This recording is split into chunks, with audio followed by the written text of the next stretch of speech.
UP की पिछली सरकार के पास नहीं था विजन, चाचा भतीजे की जोड़ी हड़प लेती थी पैसे।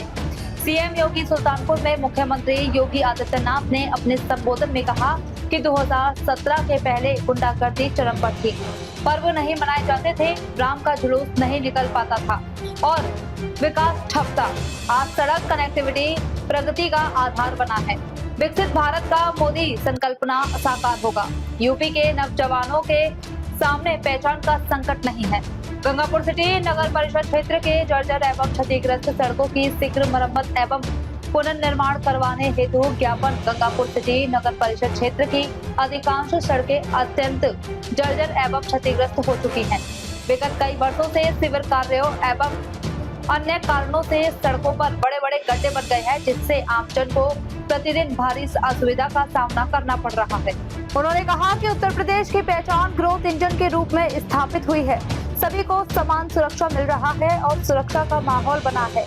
आज सूबे में विकास को गति मिली है। जो पैसा कब्रों के बाउंड्री वॉल पर खर्च हो रहा था, अब मंदिरों के सौंदर्यीकरण पर लग रहा है। यही पैसा चाचा भतीजे भी की जोड़ी लूट लेती थी। पिछली सरकारों में विजन नहीं था। देख सफाई बिटिया घबराई, बन डिस्ट्रिक्ट बन गुंडा था। सीएम योगी ने कहा कि राम मंदिर घटना को लेकर एसआईटी गठित की गई है। प्रारंभिक रिपोर्ट पर ट्रस्ट ने कार्यवाही की है। धर्म पर आघात करने की कुटिल चाल। उन्होंने कहा कि आस्था के नाम पर धर्म पर आघात करने की कुटिल चाल है। इनकी पीड़ा चढ़ावे के चोरी को लेकर नहीं, बल्कि कैसे राम भक्तों ने राम का भव्य मंदिर बना दिया है, ये है। वक्फ के लूट पर नहीं बोलते, हिंदुओं की आस्था को बदनाम करते हैं और नागरिकता कानून का विरोध करते हैं। इस दौरान सीएम योगी ने 819 करोड़ की विकास परियोजनाओं का लोकार्पण और शिलान्यास किया है। भारत माता की, जोर से और नारा एक बार लगाइए, भारत माता की। आज सुल्तानपुर जनपद में विकास कार्यों के लोकार्पण और शिलान्यास कार्यक्रम के अवसर पर इस कार्यक्रम के मुख्य अतिथि, जिनका हम सब लोगों को मार्गदर्शन मिलेगा, उत्तर प्रदेश के यशस्वी मुख्यमंत्री, जिनके नेतृत्व में उत्तर प्रदेश नई ऊंचाइयों पर जा रहा है। उत्तर प्रदेश उत्तम प्रदेश की ओर अग्रसर है। आज के इस अवसर पर इस कार्यक्रम में मंच पर उपस्थित हैं उत्तर प्रदेश के यशस्वी मुख्यमंत्री माननीय योगी आदित्यनाथ जी महाराज जी। मंच पर विराजमान भारतीय जनता पार्टी के जिलाध्यक्ष आदरणीय सुशील त्रिपाठी जी, अध्यक्ष जिला पंचायत सुल्तानपुर श्रीमती उषा सिंह जी, विधान परिषद के सदस्य आदरणीय शैलेंद्र प्रताप सिंह जी, आदरणीय ध्रुव कुमार त्रिपाठी जी, अभी जिनका आप सब लोगों ने उद्बोधन सुना है, इसी विधानसभा क्षेत्र से विधायक आदरणीय माननीय विनोद सिंह जी, माननीय विधायक राज प्रसाद उपाध्याय जी, माननीय विधायक सीताराम वर्मा जी, माननीय विधायक राजेश गौतम जी, माननीय विधायक जो जिनका क्षेत्र अमेठी और सुल्तानपुर दोनों पड़ता है, आदरणीय सुरेश पासी जी, अध्यक्ष नगर पालिका परिषद सुल्तानपुर आदरणीय प्रवीण कुमार अग्रवाल जी, चेयरमैन जिला सहकारी बैंक सुल्तानपुर आदरणीय योगेंद्र प्रताप सिंह जी, पूर्व मंत्री आदरणीय ओम प्रकाश पांडे जी, पूर्व विधायक आदरणीय देवमणि द्विवेदी जी, पूर्व विधायक आदरणीय अर्जुन सिंह जी, पूर्व प्रत्याशी सौली आदरणीय श्री ओम प्रकाश पांडे जी, भारतीय जनता पार्टी के क्षेत्रीय उपाध्यक्ष आदरणीय संत भक्त सिंह जी, मंच पर उपस्थित भारतीय जनता पार्टी के वरिष्ठ नेता, पूर्व में जिलाध्यक्ष भी रहे और काशी क्षेत्र के क्षेत्रीय अध्यक्ष के रूप में हम सबको भी मार्गदर्शन का प्राप्त हुआ है, आदरणीय डॉक्टर MP सिंह जी, पूर्व जिलाध्यक्ष आदरणीय डॉक्टर आर्य वर्मा जी, पूर्व जिलाध्यक्ष श्री सीताशरण त्रिपाठी जी, पूर्व जिलाध्यक्ष आदरणीय जगजीत सिंह जी, प्रदेश के सह संयोजक श्री रामचंद्र मिश्रा जी, पूर्व जिलाध्यक्ष श्री कृष्ण नारायण सिंह जी और यहाँ पर उपस्थित मंच पर सभी सम्मानित अतिथिगण और हमारे सामने बैठे हुए सभी सुल्तानपुर जनपद के सभी सम्मानित नागरिक बंधु, माताएं, बहनें, प्यारे बच्चों, मैं आज के इस अवसर पर सर्वप्रथम सुल्तानपुर का प्रभारी मंत्री होने के नाते मैं उत्तर प्रदेश के यशस्वी मुख्यमंत्री जी का अपने हृदय की गहराई से उनका बहुत ढेर सारा स्वागत करता हूँ, अभिनंदन करता हूँ, वंदन करता हूँ, अभिनंदन करता हूँ। और मैं आप सबसे अपील करूँगा कि एक बार जोरदार तालियों से माननीय मुख्यमंत्री जी का स्वागत और अभिनंदन करेंगे।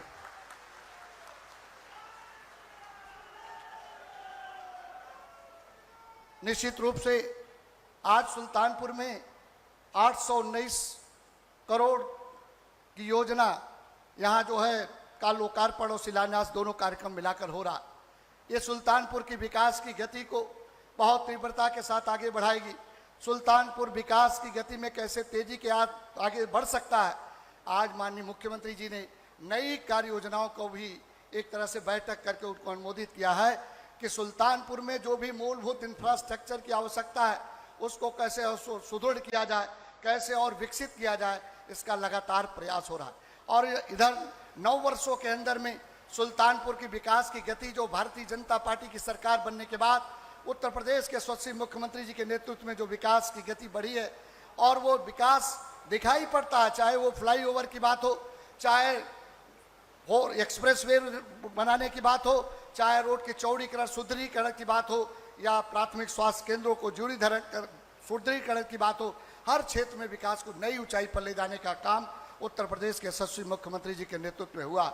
और मैं आज इस बात को कह सकता हूं कि ईमानदारी के साथ उत्तर प्रदेश की सरकार लगातार जनता की सेवा कर रही है और सेवा में किसी भी प्रकार की कोई कटौती नहीं। जो भी मूलभूत इंफ्रास्ट्रक्चर की जरूरत है उस इंफ्रास्ट्रक्चर का जो है उत्तर प्रदेश के यशस्वी मुख्यमंत्री जी के नेतृत्व में हमारे इस प्रदेश के सभी जनपदों में मिल रहा है। और आज मैं इस बात को कह सकता हूं, जो युवाओं के लिए पूरी तरह से सरकार समर्पित है। आज 9 लाख लोगों को रोजगार देकर हमारे उत्तर प्रदेश के यशस्वी मुख्यमंत्री जी ने एक कीर्तिमान स्थापित किया है। और इस बात को हम दावे के साथ कह सकते हैं इस मंच के माध्यम से कि कोई माई का लाल इस बात को नहीं कह सकता कि इस नियुक्ति में किसी प्रकार का भ्रष्टाचार। पिछली सरकारों में जिस तरह से नियुक्तियां हुआ करती थी वो भ्रष्टाचार की भेंट चढ़ जाती थी, भाई भतीजावाद चलता था, लोग सूची बनाते थे।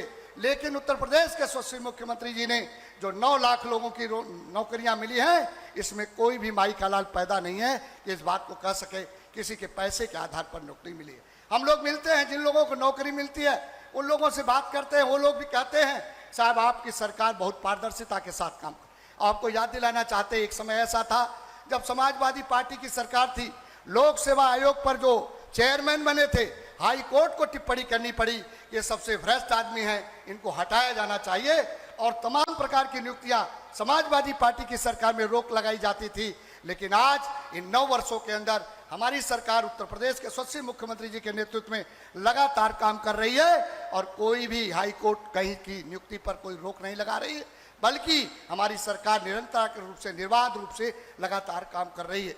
मैं आज के इस अवसर पर कहना चाहता हूँ, माननीय मुख्यमंत्री जी ने हम जिस विभाग के मंत्री हैं उस विभाग में भी युवाओं के लिए, खिलाड़ियों के लिए उनको मूलभूत इंफ्रास्ट्रक्चर की आवश्यकता जहां पड़ी वहां दिलाने का काम किया। हर क्षेत्र में, चाहे वो मेरठ में मेजर ध्यानचंद जैसे खेल विश्वविद्यालय का पहला उत्तर प्रदेश में खेल विश्वविद्यालय की स्थापना करके युवाओं के लिए समर्पित करने का काम उत्तर प्रदेश के यशस्वी मुख्यमंत्री जी के नेतृत्व में हुआ। हर विकास खंड स्तर पर ग्रामीण खेल मिनी स्टेडियम बनाने का निर्णय अगर किसी ने ऐतिहासिक किया है तो उत्तर प्रदेश के यशस्वी मुख्यमंत्री जी ने किया है।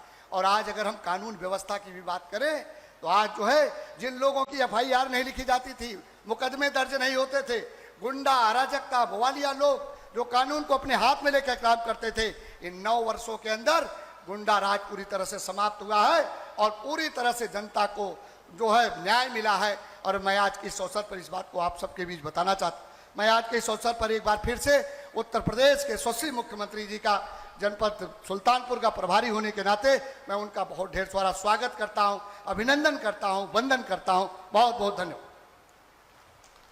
सियावर रामचंद्र भगवान की, सियावर रामचंद्र भगवान की, पवन सुत हनुमान की, पवन सुत हनुमान की, वृंदावन बिहारी लाल की, वृंदावन बिहारी लाल की। भारत माता की, भारत माता की, वंदे वंदे वंदे। नमः पार्वती पतिये हर हर।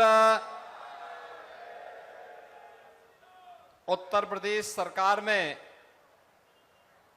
मंत्रिमंडल के मेरे वरिष्ठ सहयोगी, खेल और युवा कल्याण विभाग के मंत्री और प्रभारी मंत्री सुल्तानपुर श्री गिरीश चंद्र यादव जी,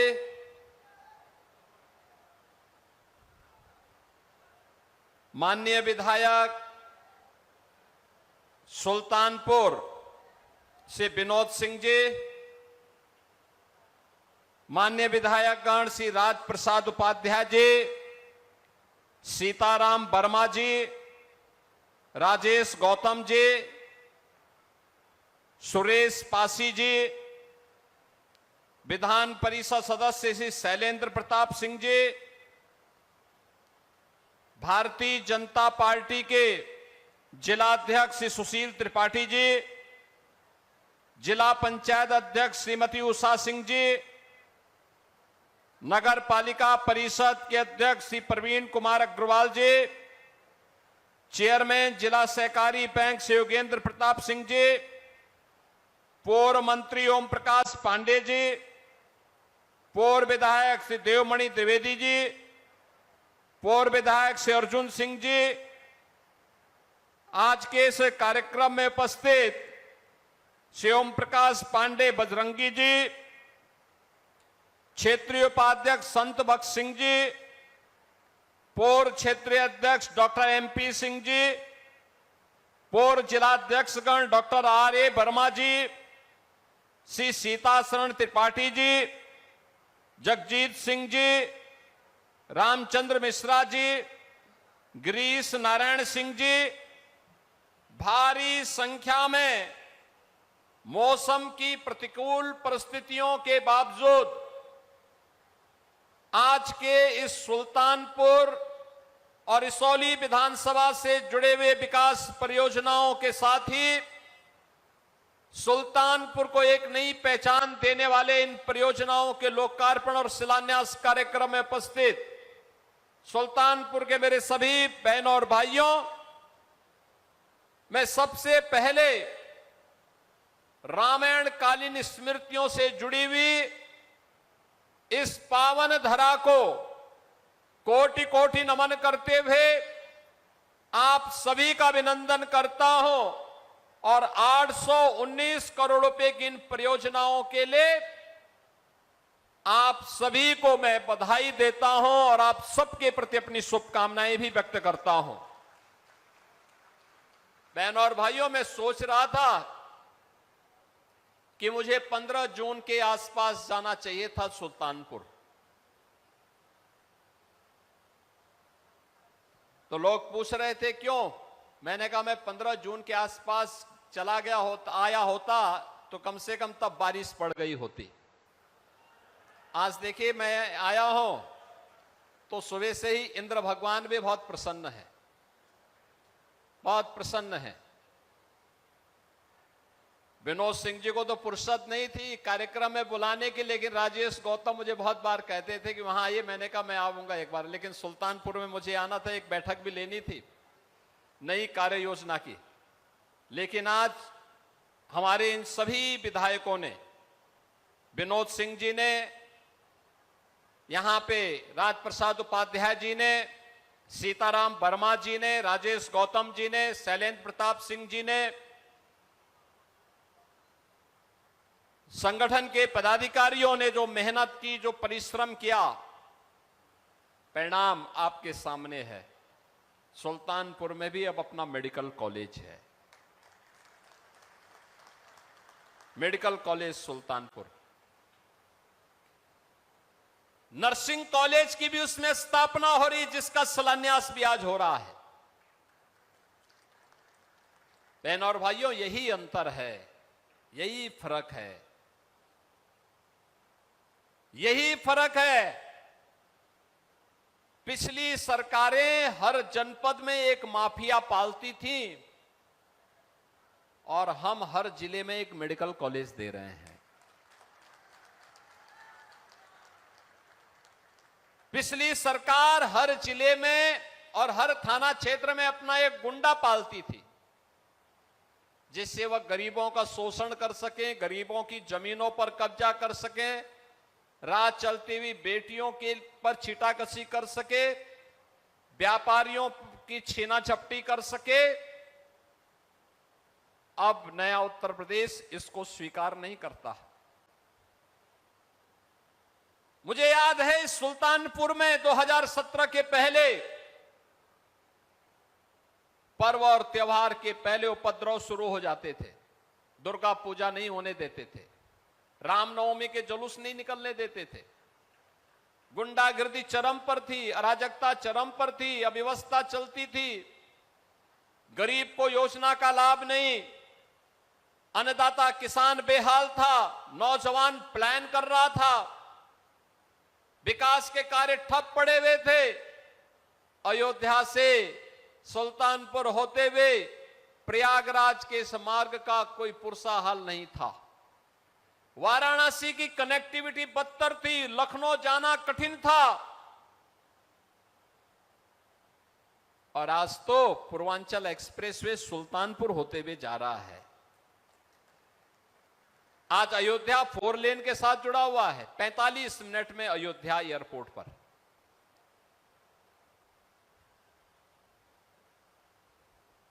डेढ़ घंटे में लखनऊ, 1.5 घंटे में प्रयागराज, 2 घंटे में वाराणसी। कितनी शानदार कनेक्टिविटी है। यानी 45 मिनट में इंटरनेशनल एयरपोर्ट पर आपकी पहुंच का मतलब दुनिया के बड़े बड़े विकसित देशों में कनेक्टिविटी एयरपोर्ट इतनी दूर होती है जितना सुल्तानपुर से अयोध्या इंटरनेशनल एयरपोर्ट की है। और आपने उसको मजबूती के साथ आज आपका जनपद जुड़ रहा है। बहन और भाइयों, अच्छे लोग आप चुनते हैं तो अच्छे जनप्रतिनिधि चुन करके ही अच्छी सरकार बनाते हैं। अच्छी सरकार चुनती है तो सुरक्षा का माहौल खड़ा होता है। सुरक्षा का माहौल जब खड़ा होता है तो विकास भी होता है और आवागमन के लिए अच्छी सड़कें बनती हैं। ये अच्छी सड़कें केवल कनेक्टिविटी का आधार नहीं है, हमारी प्रगति का भी आधार बनता है। याद रखना, जितनी तेज गति होगी उतनी ही तेजी के साथ प्रगति होगी, और जितनी तेजी के साथ प्रगति होगी उतनी ही समृद्धि होगी। हर नागरिक के जीवन में परिवर्तन होगा, और नागरिक के जीवन में परिवर्तन होगा तो विकसित भारत की संकल्पना, जो प्रधानमंत्री मोदी जी की संकल्पना है, वह साकार होगा। वह हर भारतीय के लिए गौरवशाली क्षण होगा। और उसी क्षण के लिए आपको जोड़ने के लिए आज मैं सुल्तानपुर में आया हूं। बहनों और भाइयों, उत्तर प्रदेश जैसे राज्य को इस समाजवादी पार्टी ने, कांग्रेस ने एक बीमारू राज्य बना दिया था। नौजवान के सामने पहचान का संकट था, कोई विकास के कार्य नहीं हो रहे थे। लेकिन अब मैं कह सकता हूं, यूपी का नौजवान यूपी के बाहर कहीं भी जाएगा, अब कोई उसको प्रश्न नहीं खड़ा करता है। प्रश्न अब नहीं खड़ा कर सकता, अब उसके सामने पहचान का संकट नहीं है। अब यूपी का नौजवान जाता है, कहीं भी जाएगा, कहेगा कि मैं उत्तर प्रदेश का निवासी हूं। सामने वाला व्यक्ति अगर आपको देख करके पहले 10 कदम दूर भी जा रहा होगा, तो अगर आप बोलेंगे सुल्तानपुर से हूं, मैं उत्तर प्रदेश से हूं, तो वह भी 10 कदम आगे आकर के आपसे गले मिलने के लिए उतावला दिखाई देता है। ये नया उत्तर प्रदेश। उत्तर प्रदेश अब विरासत और विकास का एक अनुपम समन्वय के रूप में अपने आप को स्थापित किया है। अब हमें बीमारू राज्य नहीं, भारत की अर्थव्यवस्था के ग्रोथ इंजन के रूप में यूपी ने अपनी एक नई पहचान बनाई है। यूपी अब देश के विकसित राज्यों में गिना जा रहा है। सबसे तेज गति से उभरती हुई अर्थव्यवस्था किसी राज्य की है देश के अंदर, उत्तर प्रदेश की है। आज के दिन पर उत्तर प्रदेश की है। और बहनों और भाइयों, उसी अभियान के साथ जोड़ने के लिए आज मैं आपके पास आया हूं। ये डबल इंजन की सरकार ने जो कार्य किया, सबसे पहला कार्य सुरक्षा के मोर्चे पर, सुरक्षा के मोर्चे पर बेटी और बहन को सुरक्षा देना हो, व्यापारी और उद्यमी को सुरक्षा देना हो, आम नागरिक को सुरक्षा प्रदान करना हो, बिना भेदभाव के उपलब्ध करवाया गया। कोई रोक टोक नहीं, सबको समान सुरक्षा। बहनों और भाइयों, सुरक्षा का बेहतर वातावरण हुआ तो निवेश आया, विकास के बड़े बड़े कार्य आए, हाईवे बन रहे हैं, रेलवे की लाइन बन रही है, रेलवे फ्लाईओवर बन रहे हैं, ब्रिजेज बन रहे हैं, 4 लेन 6 लेन की सड़कें बन रही हैं, बाईपास बन रहे हैं। सुरक्षा का माहौल आया तो बथुआ धाम का भी सुंदरीकरण का कार्यक्रम आगे बढ़ा है। जितने भी विरासत से जुड़े हुए स्थलों का विकास हुआ है। पहले ऐसा नहीं कि पैसा नहीं था, पैसा पहले भी था, लेकिन पहले यही पैसा पहले कब्रिस्तान की बाउंड्री वॉल के निर्माण में खर्च होता था, अब वही पैसा मंदिरों के सुंदरीकरण के कार्य में खर्च हो रहा है। यही अंतर है। यही पैसा था जो आज गरीब के घर में रसोई गैस उपलब्ध करवा रहा है, गरीब को फ्री में राशन दिलाया जा रहा है। वही पैसा है जो से आयुष्मान की स्वास्थ्य सुविधा उपलब्ध करवा रहा है या गरीब के पक्के घर बना रहा है। ये पैसा वही है जो पैसा पहले चाचा भतीजे की जोड़ी डकैती डाल करके लूट लेती थी।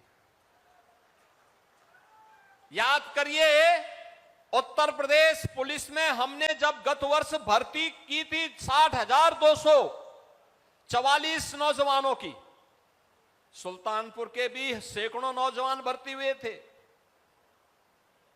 और नौजवानों के चेहरे की चमक को देखो ना। जब उनको नियुक्ति पत्र वितरण किया जा रहा था, मैंने पूछा उन लोगों से कैसा लग रहा है।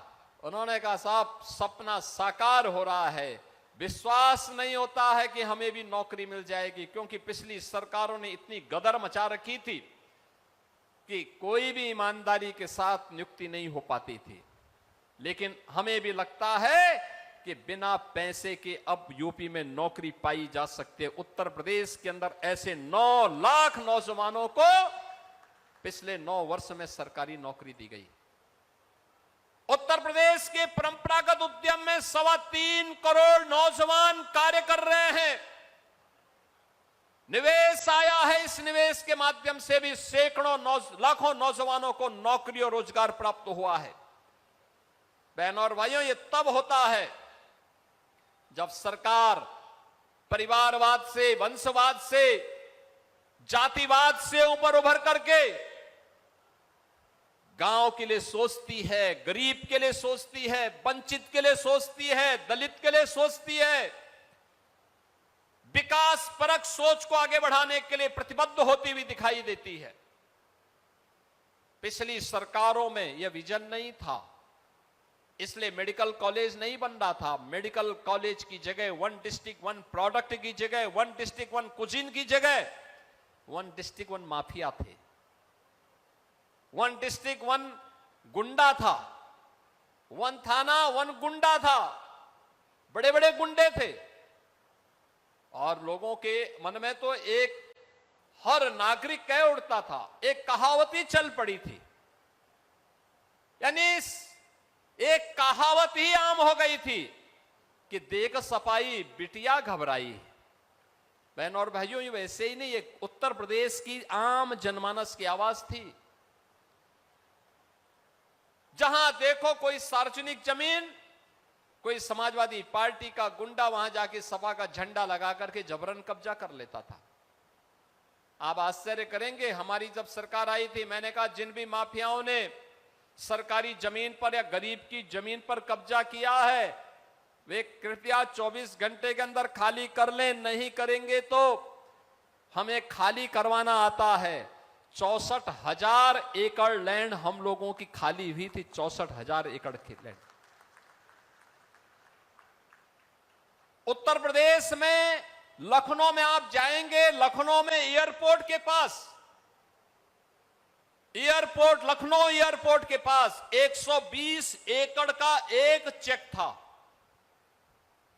उस चेक पर एक समाजवादी पार्टी से जुड़ा हुआ एक भूमाफिया ने कब्जा कर लिया था और उसने कागजों में भी समाजवादी पार्टी की सरकार की धौंस दिखा करके एंट्री करवा ली थी। सरकार आई, हम लोगों ने जांच प्रारंभ किया, वहां से रेवेन्यू बोर्ड से उसका खारिज हुआ, वो हाई कोर्ट गया, उसके खिलाफ एफआईआर हम लोगों ने लॉन्च करवाया। अगले दिन वो बाप बाप कह करके चिल्ला के आगे आगे साहब 120 एकड़ लैंड हम सिलेंडर कर दे रहे हैं, बस मुझे बकस दो। बहनों और भाइयों, आज वहां पे यूपी फॉरेंसिक इंस्टीट्यूट बना हुआ है। उत्तर प्रदेश का नौजवान आज वहां पर आर्टिफिशियल इंटेलिजेंस में, ड्रोन टेक्नोलॉजी में, फॉरेंसिक साइंस में, रोबोटिक में, 3D प्रिंटिंग में, वहां पे सर्टिफिकेट, डिप्लोमा और डिग्री के पाठ्यक्रम से अपने आप को स्किलफुल बना रहा है। वहां पे वह सर्टिफिकेट भी ले सकता है, डिप्लोमा ले सकता है, डिग्री ले सकता है। आज ये व्यवस्था यूपी के अंदर इस रूप में हो रही है। और इसलिए बहनों और भाइयों, मैं आप सबसे कहने के लिए आया हूं, पिछली सरकारों में विकास का कोई विजन नहीं था, तो स्वाभाविक रूप से विरासत के प्रति भी उनके मन में कोई श्रद्धा का भाव नहीं था। मुझे तो आश्चर्य होता है, आपने गत दिनों अयोध्या के अंदर देखा होगा, अयोध्या में श्री राम जन्मभूमि में घटना घटित हुई। ट्रस्ट ने बड़ी विनम्रता के साथ उत्तर प्रदेश सरकार को लिखा कि ट्रस्ट में ऐसी घटना घटित हुई है, समाचार पत्रों में मीडिया के माध्यम से कुछ चीजें, कतिपय चीजें सामने आ रही हैं। अगर हम सफाई देंगे तो हो सकता है लोगों को विश्वास न हो, और हम चाहते हैं कि उत्तर प्रदेश सरकार एक हाई लेवल की एसआईटी गठित करे और उस एसआईटी के माध्यम से सच्चाई समाज के सामने आनी चाहिए। क्योंकि जो भी काम अयोध्या में हुआ है, मंदिर से संबंधित काम हुआ है, बाहर का इंफ्रास्ट्रक्चर उत्तर प्रदेश सरकार ने बनाया है, लेकिन मंदिर परिसर का काम वह जनता जनार्दन के पैसे से बना है। और इसकी जांच अगर एक स्वतंत्र एसआईटी से आप करवा देते तो अच्छा होता। हमने तत्काल एक एसआईटी गठित की। बहनों और भाइयों, एसआईटी जब तक गठित नहीं हो रही थी तब तक समाजवादी पार्टी, कांग्रेस और अन्य सेकुलर दल कहते थे कि एसआईटी गठित होनी चाहिए। हमने गठित कर दी, फिर उन्होंने दूसरी डिमांड करनी शुरू कर दी। और उसके बाद पिछले 1 महीने से हम सबके पावन धाम अयोध्या को बदनाम करने के लिए समाजवादी पार्टी और कांग्रेस ने कैसे मुहिम चला रखी है, कैसे मुहिम चला रखी है। एसआईटी की प्रारंभिक रिपोर्ट आई, ट्रस्ट ने उस पर कार्रवाई करवाई, लेकिन कैसे एक एक को टारगेट किया जा रहा है, कैसे अयोध्या को टारगेट किया जा रहा है, कैसे राम जन्मभूमि को बदनाम किया जा रहा है, कैसे आस्था पर प्रहार करने का कार्य एक कांग्रेस, समाजवादी पार्टी और एक कथित सेकुलर दलों के द्वारा देश के अंदर एक नेगेटिव वातावरण बनाने का कुत्सित प्रयास हो रहा है। समाजवादी पार्टी के लोग कहते हैं कि अयोध्या में जो घटना घटित हुई, आस्था आहत हुई। अरे आस्था तो उसकी आहत हुई होगी जिसके मन में आस्था सचमुच थी। तुम कब से राम भक्त हो गए? अरे राम द्रोही जैसा आचरण जिन लोगों का रहा हो, जिन्होंने राम भक्तों पर लाठियां और गोलियां चलाई हो, जिन्होंने श्री राम के अस्तित्व पर ही प्रश्न खड़े किए हों, ये कौन सी आस्था की बात करते हैं? बाबरी ढांचा, गुलामी का ढांचा, बाबरी जैसा ढांचा जब हट रहा था, जो लोग उस समय बाबरी ढांचे के लिए घड़ियाली आंसू बहा रहे थे और जो मंदिरों के विकास में लगने वाले पैसे को कब्रिस्तान की बाउंड्री वाल में खर्च करते थे, वे आज हमें आस्था के बारे में सिखाते हैं। वे आज आस्था के बारे में बता रहे हैं। यानी आस्था नहीं है, आस्था के नाम पर हिंदू धर्म संस्कृति पर, भारत की आस्था पर प्रहार करना इन लोगों की एक कुटिल चाल है। और इस कुटिल चाल में मैं इसीलिए कहता हूं, इस कुटिल चाल को देख करके अब गिरगिट भी शर्माने लग गया होगा कि चलो मुझसे भी तेज रंग बदलने वाली कोई एक नई प्रजाति आ गई है, वो समाजवादी पार्टी के रूप में या कांग्रेस के रूप में, जो कितनी तेजी के साथ रंग बदलती। कल तक एक बाबरी ढांचे के लिए आंसू बहा रहे थे और आज राम भक्तों की भावनाओं को आहत करने के लिए किस प्रकार के वक्तव्य देकर के अयोध्या धाम को बदनाम कर रहे हैं। आज की अयोध्या त्रेता युग का स्मरण कराती है। इनकी पीड़ा मंदिर के चढ़ावे के चोरी से संबंधित नहीं है। इनकी पीड़ा तो इस बात को लेकर के है, राम भक्तों ने अपने प्रभु को श्रद्धा और सम्मान देने के लिए प्रभु का इतना भव्य मंदिर का निर्माण सहयोग से कैसे कर बना दिया है, यह इनकी पीड़ा है। ये लोग कितनी एक्सरसाइज कर लिए हैं पिछले 6 वर्ष में, बाबरी ढांचा का नामो निशान नहीं, बना भी नहीं पा रहे हैं, कहीं नहीं बना पा रहे हैं। लेकिन राम भक्त बना रहे हैं तो राम भक्तों पर प्रहार करना, उनकी आस्था को किसी न किसी प्रकार से आहत करना, और लगातार एक मुहिम चला रखी है इन्होंने। देश को बदनाम किया जा रहा है, प्रदेश को बदनाम किया जा रहा है, अयोध्या धाम को बदनाम किया जा रहा है। बहन और भाइयों, इनसे पूछना चाहिए, एसआईटी की रिपोर्ट पर श्री राम जन्मभूमि तीर्थ क्षेत्र न्यास के द्वारा लगातार कार्रवाई की जा रही है। लेकिन मैं पूछना चाहता हूं, बहन और भाइयों, मैं पूछना चाहता हूं, एक चोरी थी, समय रहते सब पर कार्रवाई हुई है और हो रही है, लेकिन वक्फ के नाम पर हजारों एकड़ लैंड, गरीब की लैंड, सरकारी लैंड वारा न्यारा हुआ है। समाजवादी पार्टी ने और कांग्रेस ने कभी उसके खिलाफ आवाज क्यों नहीं उठाई है? कभी नहीं उठाए वक्फ के नाम पर। जब वक्फ कानून बनाया उसका विरोध इन्होंने किया, ये लोग उसका विरोध करते हैं। यानी अगर किसी चीज को रेगुलाइज करने का कार्य होता है कि नहीं भाई, आपको हिसाब देना होगा, नियम के अनुसार बताना पड़ेगा, तो उसका विरोध इन्होंने नागरिकता कानून का विरोध किया। ये लोग वक्फ कानून का विरोध करते हैं, यानी चाहते हैं कि वक्फ के नाम पर लूट मची रहे, गरीब की जमीन पर कब्जा होता रहे, सार्वजनिक संपत्तियों पर ऐसे कब्जा होता रहे और मंदिरों को ये लोग ऐसे बदनाम करते रहे, हिंदू आस्था को ऐसे ही आहत करते रहे। ये दोहरा आचरण स्वीकार नहीं किया जाना चाहिए। और इसीलिए आज मैं आप सबसे आह्वान करने के लिए आया हूं, बहन और भाइयों, ये नकारात्मक राजनीति देश का हित नहीं करने वाली है, समाज का हित नहीं करने वाली है, गरीब का हित नहीं करने वाली है, अन्नदाता किसान का हित नहीं करने वाली है, बेटी और बहन को सुरक्षा नहीं दे सकती है, नौजवान के लिए रोजगार और नौकरी की सुविधा नहीं दे सकती है।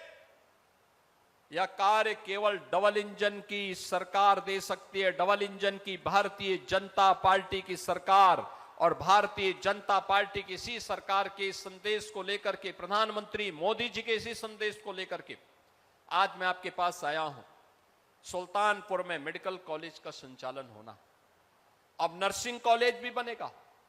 नर्सिंग कॉलेज के बनने के साथ ही यहां की बेटियां वहां एडमिशन ले पाएंगी। 100% प्लेसमेंट की गारंटी है नर्सिंग के पाठ्यक्रम में, चाहे वह बीएससी नर्सिंग हो, एमएससी नर्सिंग हो, जीएनएम हो, इन सभी पाठ्यक्रमों में। और ये बेटियां न केवल नर्सिंग केयर के क्षेत्र में नौकरी पाएंगी, बल्कि अपनी सेवा के माध्यम से जनपद को भी एक पहचान दिलाएंगे। अब यहां पर वह सुविधा भी दी जा रही है, आपकी बेहतरीन कनेक्टिविटी, चाहे वह 4 लेन की बेहतरीन कनेक्टिविटी का कार्य हो, अयोध्या से सुल्तानपुर होते हुए प्रयागराज का हो, वाराणसी से सुल्तानपुर होते हुए लखनऊ का हो, या फिर पूर्वांचल एक्सप्रेसवे का।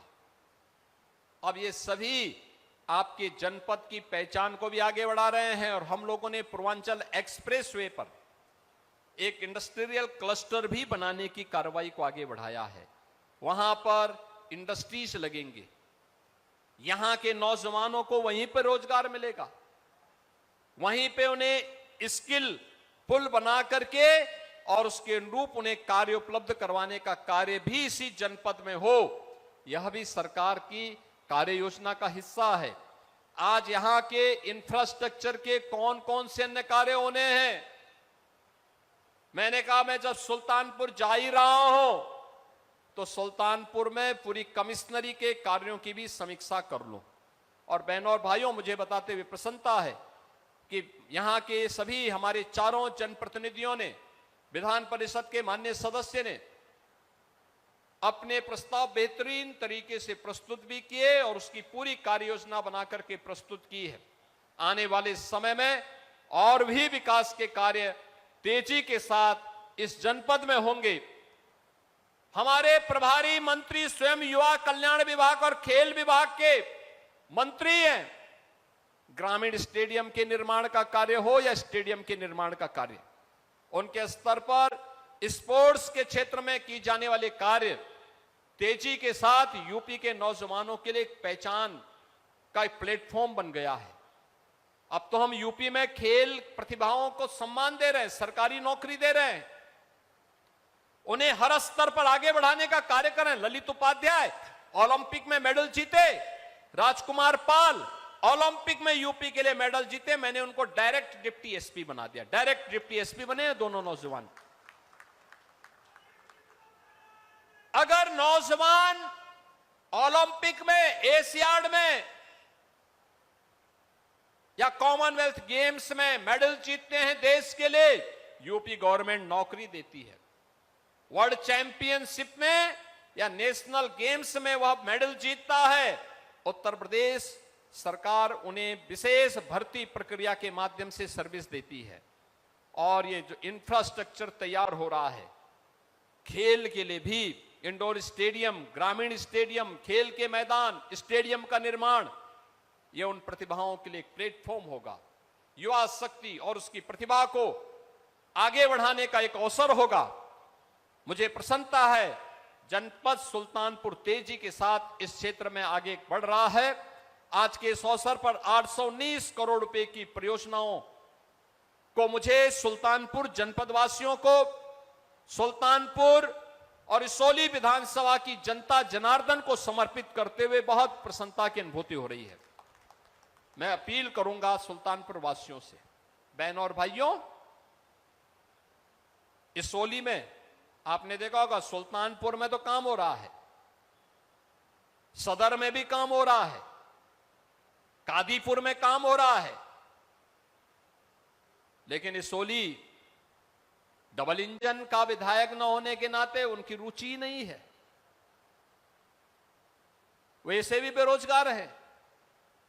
बेरोजगार इसलिए हैं क्योंकि विकास में रुचि नहीं है और समाजवादी पार्टी जिस प्रकार के काम धंधों में लिप्त थी वह इस डबल इंजन की सरकार में संभव नहीं है। तो स्वाभाविक रूप से वे बेरोजगार होने के नाते परेशान भी रहते होंगे। आप सबसे अपील है, विकास के लिए डबल इंजन सरकार, बीजेपी की डबल इंजन सरकार विकास का एकमात्र विकल्प है और आगे बढ़ना है, सुरक्षित और सुशासन युक्त व्यवस्था लेनी है तो डबल इंजन की सरकार उसकी गारंटी है। उस गारंटी के साथ जुड़ने के लिए आप सबका आह्वान करने के लिए आज मैं यहां उपस्थित हुआ हूं। आप सभी को इन योजनाओं की, इन सभी परियोजनाओं की उपहार उपलब्ध कराते हुए प्रसन्नता की अनुभूति कर रहा हूं और विश्वास करता हूं कि आप डबल इंजन सरकार के साथ अपना इसी प्रकार से आशीर्वाद बनाए रखेंगे। आप सबके प्रति मेरी मंगलमय शुभकामनाएं हैं। धन्यवाद। जय हिंद। जय जय श्री राम।